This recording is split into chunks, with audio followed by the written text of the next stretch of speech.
आप बहुत बड़ी गलती कर रहे हो अगर आप इस सत्संग को बीच में ही चलाकर छोड़ देते हो, क्योंकि गुरुजी कहते हैं मैं सत्संग सुनाकर ही आपके कष्टों का निवारण करता हूँ, और अगर आप सत्संग को बीच में छोड़ते हैं तो न जाने आपकी कौन सी मुश्किल हल होते होते रह जाती है।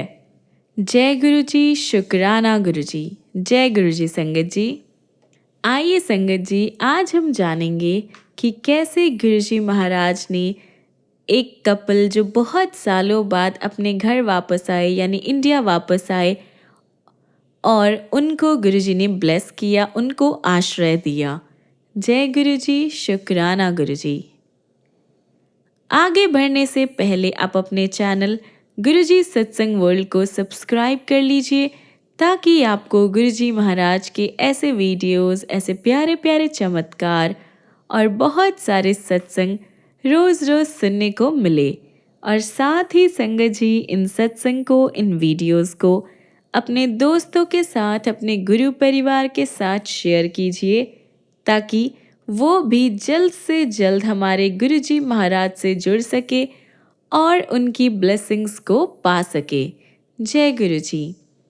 और हाँ संगत जी, आप में से कोई भी संगत अपना सत्संग हमारे साथ शेयर करना चाहते हो, गुरुजी का शुक्राना अदा करना चाहते हो, तो नीचे दिए गए ईमेल आईडी या फिर व्हाट्सएप नंबर पर आप हमें मैसेज कर सकते हैं।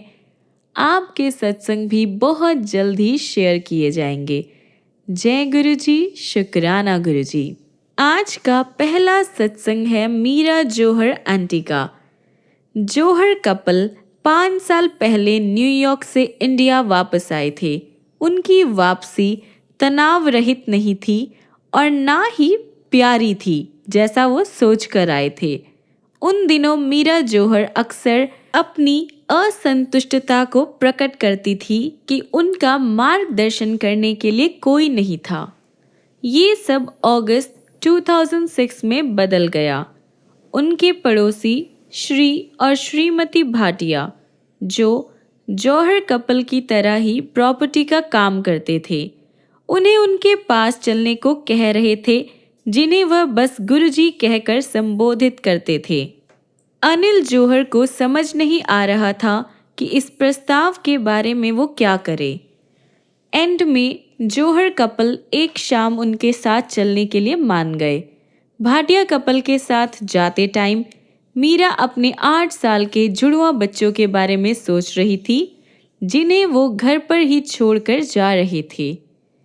वह अपने पति से बोली कि उन्हें श्रद्धा के साथ जाना चाहिए और भाटिया कपल जो उनके भले के लिए कह रहे थे, वो उनको वैसे ही सुनना चाहिए जैसे वो अपने माता पिता की सुनते हैं। मीरा को डायबिटीज़ थी और ये बात भाटिया कपल नहीं जानते थे, और उन्होंने जौहर कपल को कहा कि गुरुजी के यहाँ जो चाय और लंगर प्रसाद मिलता है उसे ग्रहण ना करना अनुपयुक्त होगा, यानी उसको लेना ही है। इसलिए थोड़ी घबराहट के साथ वो एम्पायर स्टेट में गुरुजी के दरबार गए। मीरा ने चाय प्रसाद और फिर लंगर ग्रहण किया, जिसमें दाल और रोटी के साथ लड्डू भी थे। लंगर करने के बाद मीरा को पेट में दर्द होने लगा। 1 घंटे तक मीरा का पेट दर्द में ही रहा। जब जौहर कपल गुरुजी के पास गए तो गुरुजी उनसे बोले, आया करो, ऐश करो। एम्पायर स्टेट से बाहर निकलकर भाटिया कपल ने उन्हें कहा कि वे बहुत ही ज़्यादा भाग्यशाली थे कि गुरुजी ने पहली बार में ही उनसे बात की थी। श्रीमती जौहर इस बात से प्रभावित नहीं हुई। वो ये सोच रही थी कि उनका दर्द कब ठीक होगा। रात को वो सो नहीं पाई और गुरुजी के दरबार के बारे में सोचती रही। उन्हें अंतर्ज्ञान हो रहा था कि कोई विशेष स्थान पर होकर आए थे। सुबह उठकर उन्होंने सबसे पहले अपनी ब्लड शुगर जांची तो पाया कि 100 तक नीचे आ गई थी। उन्हें पता था कि ऐसा होना पॉसिबल नहीं था, क्योंकि घर पर एक रोटी खाने पर भी उनकी जो ब्लड शुगर थी वो बढ़ जाया करती थी। अगले 2-3 बार जब मीरा एम्पायर स्टेट गई तो अपनी ब्लड शुगर जांचती रही और हर बार उसे कम पाती, यहाँ तक कि उनकी ट्राइग्लिसराइड्स की जो मात्रा थी जो 700 तक पहुंच गई थी, अब गिरकर 120 पर आ गई थी और अब नॉर्मल लेवल पर थी। अंत में वो समझ गई कि गुरुजी के आशीर्वाद से उसकी ब्लड शुगर नीचे आई थी और उसने ये जांच करना बंद कर दिया। उसे ऐसा महसूस हो रहा था जैसे कि उसका रक्त छान कर साफ कर दिया गया हो और ये केवल एक अनुभूति नहीं थी, ऐसा रियल में हो रहा था। पहले मीरा की रक्त जांच बड़ी मुश्किल से हुआ करती थी। नस ढूंढने में बहुत परेशानी होती थी, बार बार ढूंढनी पड़ती थी और जो ब्लड निकलता था वो बहुत ही गाढ़ा होता था। गुरुजी के यहाँ जाने के बाद खून निकालने के लिए नस पहले प्रयास में ही मिल जाया करती थी और ब्लड आसानी से निकलता। मीरा को माइनर थैलेसीमिया भी था। उनकी हीमोग्लोबिन की मात्रा कम थी और वह हमेशा थकी थकी रहती, पर अब इन शारीरिक समस्याओं के लिए वह पहले से कम दवाइयाँ ले रही थी। आज वह एक स्वस्थ जीवन व्यतीत कर रही है और एक नॉर्मल व्यक्ति की तरह अपने सारे काम और जिम्मेदारियां आसानी से पूरी कर पा रही है। रोचक बात यह है कि भाटिया कपल ये जानते ही नहीं थे कि मीरा बहुत बीमार थी, यहाँ तक कि अनिल जौहर भी बीमार थे। उन्हें साइनस की प्रॉब्लम थी और उनकी हालत में इतनी खराबी थी कि वह एसी चलाकर बैठ ही नहीं पाते थे। गुरुजी के यहाँ 2-3 महीने जाने के बाद अनिल ने पाया कि उनकी साइनस की प्रॉब्लम ठीक हो गई थी। अपने पत्नी के स्वास्थ्य को लेकर वो इतने परेशान थे कि उनका इस बात पर ध्यान ही नहीं गया। जनवरी 2007 में जौहर कपल कुछ और परिवारों के साथ जिम कॉर्बेट नेशनल पार्क घूमने गए। जंगली जानवरों को देखने की इच्छा से वो 2 गाड़ियों में जंगल गए, पर वो निराश हुए और बच्चों ने तो यहाँ तक कह दिया कि वहाँ से ज़्यादा जानवर तो उन्होंने गुड़गांव में देखे थे। जब वे अपने रहने की जगह पर वापस पहुँचे तो पहरेदार ने टिप्पणी की कि वो कितने भाग्यशाली थे कि उन्हें कोई जंगली जानवर नहीं दिखा था। उनके जीप के पिछले पहिए में एक लंबी कील के कारण पंक्चर हो गया था। वह इस बात से बेखबर थे, फिर भी पंक्चर वाले पहिए एक साथ एक कठोर इलाके में 3 घंटे की यात्रा में उन्हें कोई भी मुश्किल नहीं हुई। गुरुजी ने जौहर परिवार को बचाया था, उनको ब्लेस किया था। जौहर कपल को गुरुजी के यहाँ जाते हुए कुछ टाइम हो गया था जब मीरा का ध्यान इस बात पर गया कि गुरुजी उन्हें श्रीमती जौहर कहकर बुलाते थे, जबकि बाकी महिलाओं को आंटी कहते थे। एक शाम वह दर्शन हॉल के बाहर बैठकर इसके बारे में सोच रही थी और अपने पति को बोली कि उन्हें लगता है कि गुरुजी उनसे प्यार नहीं करते और वो उनके प्रिय लोगों में से एक नहीं थी।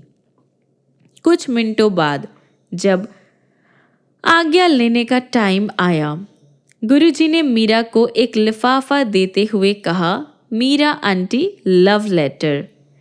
अंतर्यामी गुरु ने अपने भक्त के मन की बात पढ़ ली थी। एक कार्यक्रम के न्योते को प्रीतिकर ढंग से यानी प्रेम से प्रेम पत्र बुलाकर उन्होंने मीरा के विचार का जवाब दे दिया था। उनके प्रेम में मीरा के सारे डाउट गायब हो गए। मीरा को ये फील भी हुआ कि गुरुजी के साथ रिश्ता शब्दों पर आश्रित नहीं था, वो तो अवर्णनीय है। ये तो प्रेम का माध्यम है जिससे हमारा रिश्ता कायम रहता है। मीरा का मानना है कि गुरुजी हर जगह है, फिजिकल रूप में उनके पास होना जरूरी नहीं था। गुरुजी एकमात्र दाता हैं जिन्हें अपने लिए कुछ नहीं चाहिए। उनका क्षितिज असीमित है क्योंकि वह भगवान हैं। उन्हें केवल प्रेम और श्रद्धा और उनका आशीर्वाद सबके लिए है। गुरुजी सर्वशक्तिमान हैं। ये पूरी तरह से स्पष्ट हो गया जब जौहर कपल ने गुड़गांव में अपने घर में सत्संग रखा। मीरा बताती है, हमने इस बड़े उत्सव का आयोजन अपने घर के बेसमेंट में किया। एक दिन पहले जब मैं सत्संग की तैयारी बहुत ही उत्सुकता से कर रही थी, तो मैं अपने पति से बोली कि कितना अच्छा हो अगर सत्संग के समय गुरुजी की उपस्थिति की अनुभूति हो जाए। गुरुजी ने मेरी इच्छा सुनी और उसे पूरा किया। सत्संग शाम को 5 से 7 बजे था, लेकिन कुछ संगत 4:25 पर ही आ गई। संगत के आते ही हमें पूरे घर में गुरुजी की सुगंध आई। हम बहुत खुश हुए, लेकिन ये तो अभी शुरुआत थी। गुरुजी ने हमारे लिए एक सुंदर और अविस्मरणीय शाम का आयोजन किया था। बेसमेंट हॉल में हमने गुरुजी की तस्वीर लगाई हुई थी। उनके दर्शन के लिए हम गुरुजी की तस्वीर को घेर कर खड़े थे। जब हमने देखा कि गुरुजी के माथे पर भगवान शिव का चिन्ह यानी बड़ा त्रिशूल बन गया था। त्रिशूल 3D था और रोशनी से जगमगा रहा था। हम सरप्राइज्ड थे। भगवान ने हमारे घर में अपनी पावन प्रेजेंस की अनुभूति कराकर हमें धन्य कर दिया। जल्द ही संगत पहुंचने लगी और गुरुजी की आरती की गई। सब बड़े प्रेम से सत्संग का हिस्सा बने। फिर लंगर के बाद संगत ने जाना शुरू किया। देर शाम को जब कुछ ही लोग वहां रह गए थे, हमने फिर एक चमत्कार देखा। गुरुजी की एक और तस्वीर पर, जो घर की निचली मंजिल पर थी, एक सुंदर और बहुत ही प्यारा शिवलिंग दिखाई दे रहा था। हमारे लिए ये एक और अकथनीय, अविस्मरणीय और विशेष पल था। आज अगर कोई मुझसे पूछे कि क्या मैंने भगवान को देखा है, तो मैं तुरंत बोल दूंगी कि हाँ, मैंने देखा है। वह मेरे एकमात्र आश्रय हैं। स्वयं दिव्यता, हमारे प्यारे गुरुजी, उन्होंने हमें अपना आशीर्वाद और अनमोल प्रेम दिया और मुझे और मेरे परिवार को अपनी शरण में तब लिया जब मैं एक स्वस्थ जीवन के लिए जूझ रही थी। उनकी कृपा मेरे ऊपर हुई और मुझे उनका प्रेम भरा आशीर्वाद प्राप्त हुआ। गुरुजी सर्वव्यापी है। वह अभी भी अपनी संगत के साथ है और अपने हर भक्त के लिए विशेष प्रबंध की योजनाएं करते हैं। उनके तरीके भले ही अलग हो, पर उनसे मानव जाति का कल्याण ही होता है। गुरुजी हमेशा कहते थे, कुछ भी संयोग नहीं होता, कोइंसिडेंस नहीं होता। गुरुजी के चरण कमलों में आने के बाद मैं पूरी तरह से स्वस्थ और तंदुरुस्त फील कर रही थी, पर बाईं ओर जो मुझे स्पॉन्डिलाइटिस की प्रॉब्लम थी, वो ठीक होने का नाम ही नहीं ले रही थी। दर्द मेरी जिंदगी का एक हिस्सा बन गया था, पर मैं इसके बारे में कभी कुछ नहीं बोली, क्योंकि गुरुजी ने जो हम पर मेहर की थी, उनके सामने ये कुछ नहीं था। एक बार हम मंदिर जाने के लिए अपने घर से चले। अचानक मुझे लगा जैसे मेरे सिर के ऊपर से मेरी गर्दन की बाईं ओर कोई गहन और गाढ़ा द्रव पदार्थ बहता हुआ आ रहा है। यानी कुछ मुझे ऐसा फील हो रहा था। मुझे लगा कि मुझे ब्रेन हेमरेज हो रहा था और मैंने अपने पति को मुझे हॉस्पिटल ले जाने को कहा। डॉक्टर्स को पहले से ही अपेक्षा थी कि ऐसा कुछ हो सकता था, पर वो गुरुजी की शरण में आने से पहले की बात है। मैंने दृढ़ता से निश्चय किया कि हॉस्पिटल जाने के बजाय मैं मंदिर जाऊंगी। मंदिर जाते समय हम बिल्कुल चुप थे और गाड़ी में सन्नाटा था। मंदिर पहुंचते ही मैंने जोशी अंकल का सत्संग सुना। उन्होंने स्पष्ट रूप से संगत को बताया कि कैसे उनकी जानकारी के बिना गुरुजी ने उन्हें अमृत दिया और उनकी लंबे समय से चल रहे स्पॉन्डिलोलाइटिस के कष्ट का निवारण किया था। वैसे तो उस टाइम मुझे ये अनुभूति नहीं हुई कि ये सत्संग मेरे लिए था। जैसे ही मैं घर पहुंची तो मैं बहुत खुश हो गई, क्योंकि मेरे बाएं कंधे और आम का जो दर्द था वो अब नहीं था। गुरुजी के तरीके बहुत ही अद्भुत होते हैं।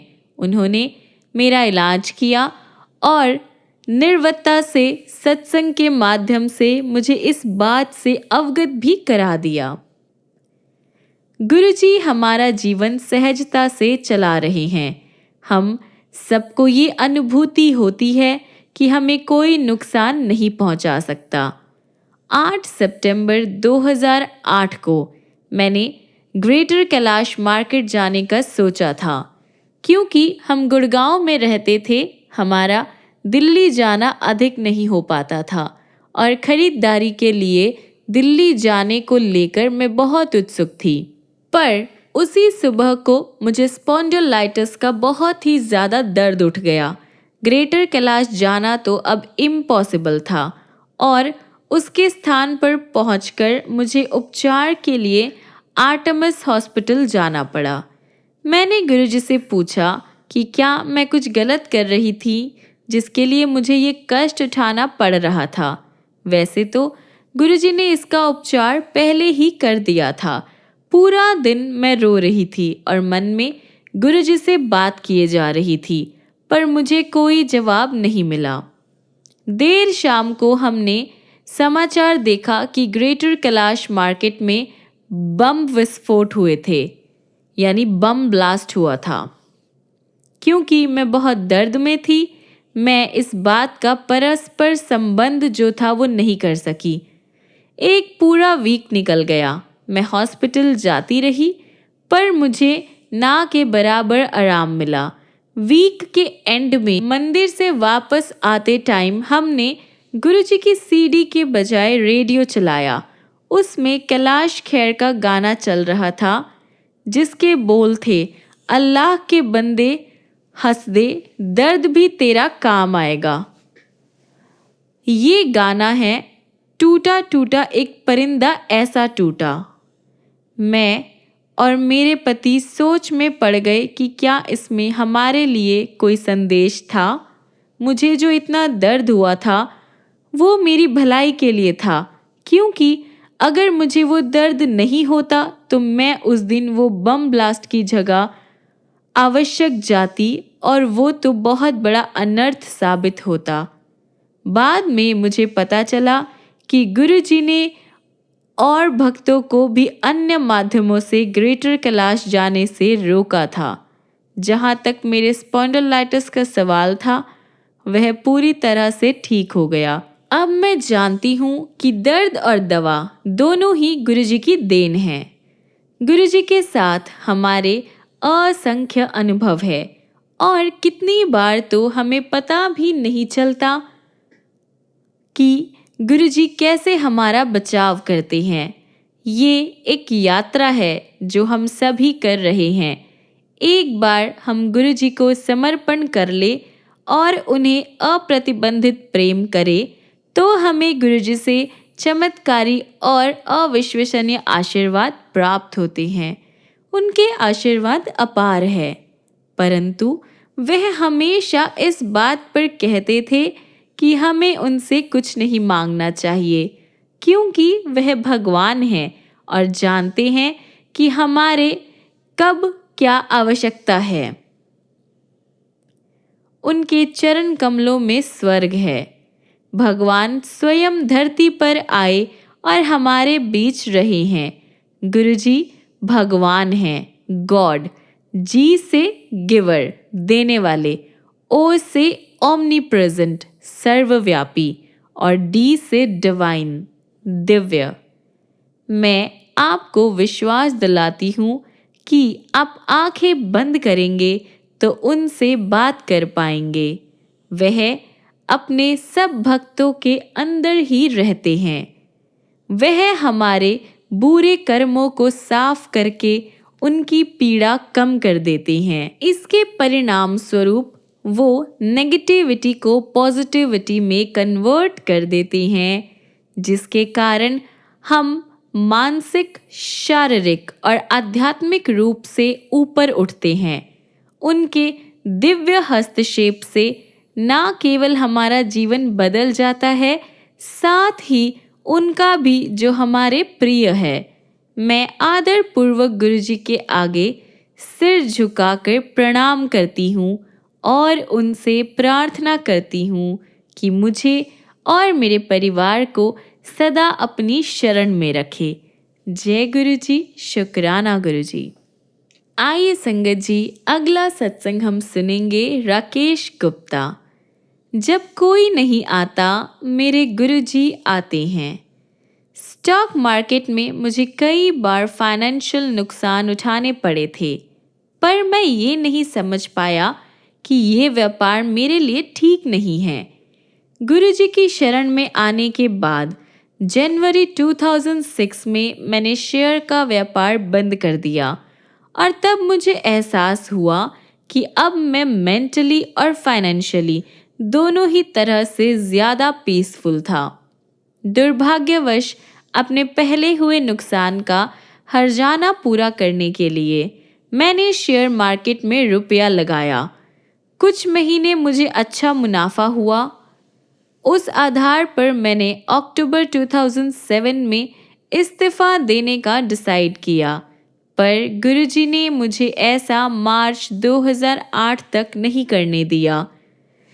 जनवरी 2008 में मुझे संगत में किसी से गुरुजी का संदेश आया कि मुझे शेयर का व्यापार बंद कर देना चाहिए, पर मैंने उस पर ध्यान नहीं दिया।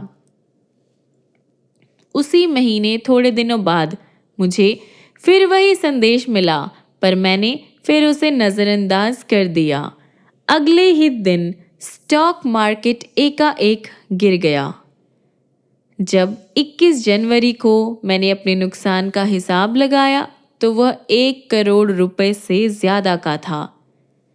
तब मुझे समझ आया कि गुरुजी क्यों मुझे इस्तीफ़ा देने से रोक रहे थे, पर मेरी समझ में ये नहीं आ रहा था कि अब मैं क्या करूं। मैंने बस गुरुजी को याद किया और उनसे माफ़ी मांगी। मेरे पास और कोई ऑप्शन नहीं था, क्योंकि वो भोलेनाथ हैं, सबसे भोले भाले भगवान। उन्होंने मेरी सुनी। आधे घंटे के अंदर 2 अनाउंसमेंट हुई। The United states federal reserve ने इंटरेस्ट रेट इतनी ज़्यादा अमाउंट से कम किया जितना 20 सालों में कभी नहीं किया था, और भारत सरकार ने अनाउंसमेंट की कि हिसाब चुकता करना, जिसमें व्यापारी शेयर बेचते और खरीदते हैं और फिर सौदा पूरा करने के लिए विपरीत लेन देन करते हैं, वो अनिवार्य नहीं था। इससे मार्केट ऊपर चढ़ा, इतना कि 2 दिनों में निफ्टी 3800 पॉइंट्स से 5200 पॉइंट्स पर आ गया और मेरा नुकसान थोड़ा सा बर्दाश्त वाले लेवल पर आ गया। मैंने सर्वशक्तिमान गुरुजी का शुक्रिया अदा किया। गुरुजी ने ना सिर्फ मेरी नौकरी बचाई, साथ ही मुझे इस नुकसान से भी बचाया जो मैं खुद ही अपने ऊपर लाया था, गुरुजी के आदेश की अवज्ञा करके। इसमें हम सब के लिए सीख है, गुरुजी का आदेश बिना किंतु परंतु के तत्काल ही मानना चाहिए। जनवरी 2008 में रात को करीब 2:30 बजे मैं अपनी पत्नी के साथ स्कूटर पर इफ़को चौक गुड़गांव से अपने घर जा रहा था। जब मैंने स्कूटर चलाने की कोशिश की तो वो नहीं चला। मैंने पेट्रोल की टंकी देखी तो पाया कि वो खाली था। करीब 3 बजे हम एक पेट्रोल पंप पहुंचे, जहां मैंने लोगों से अनुरोध किया कि ज़्यादा पैसे लेकर वो मुझे पेट्रोल दे दे। उन्होंने ये कहकर कि पेट्रोल पंप सुबह 6 बजे ही खुलेगा मुझे मना कर दिया।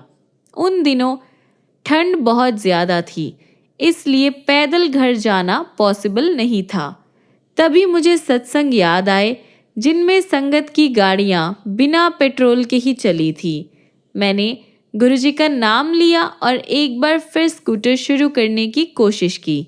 इस बार स्कूटर चल पड़ा। जब मैं घर पहुंचा तो मैंने देखा कि पेट्रोल की टंकी पूरी भरी हुई थी।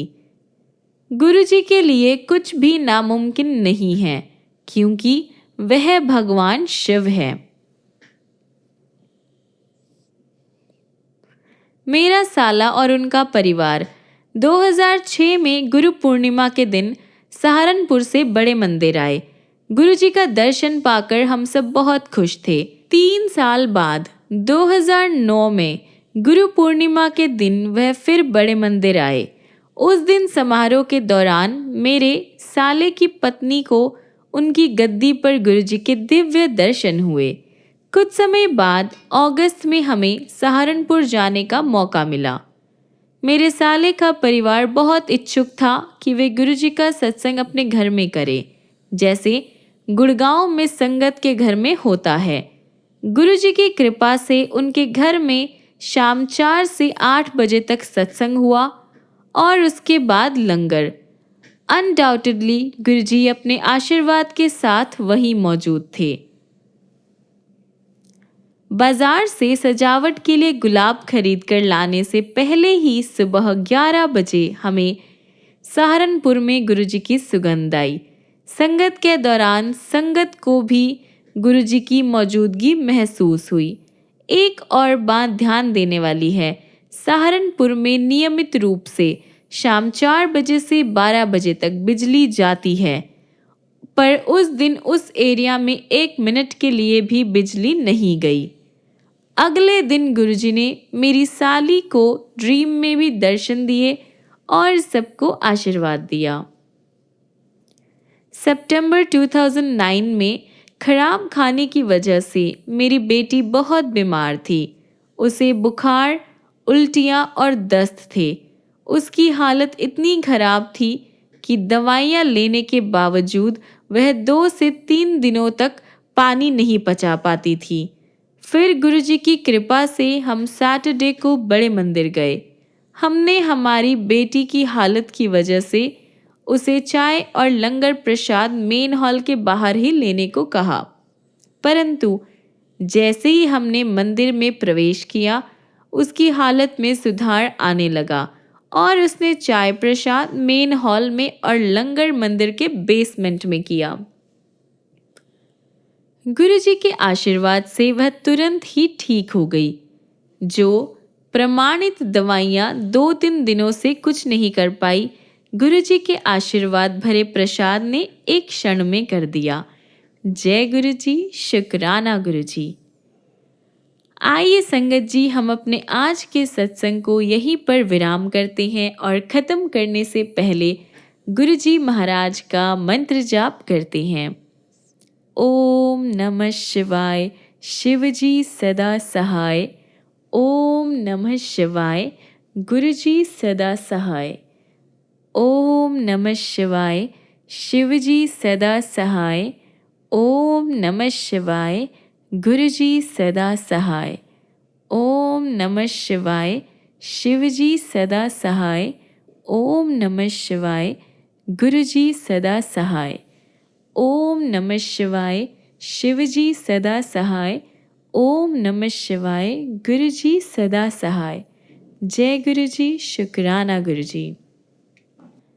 संगत जी, मिलते हैं अगली वीडियो में गुरुजी की ऐसे बहुत सारे चमत्कार लेकर, बहुत सारे सत्संग लेकर और बहुत सारी ब्लेसिंग्स लेकर। तब तक के लिए गुरुजी आपको ऐसे ही ब्लेस करते रहें, बहुत सारा प्यार करें, बहुत सारी खुशियाँ दे, बहुत सारी ब्लेसिंग्स दे। और आप भी गुरुजी को दिल से याद कीजिए, दिल से प्यार कीजिए, फिर देखिए गुरुजी महाराज की ब्लेसिंग्स कैसे आप पर और आपकी पूरी फैमिली पर होती है। जय गुरुजी, शुक्राना गुरुजी। जय गुरु जी संगत जी।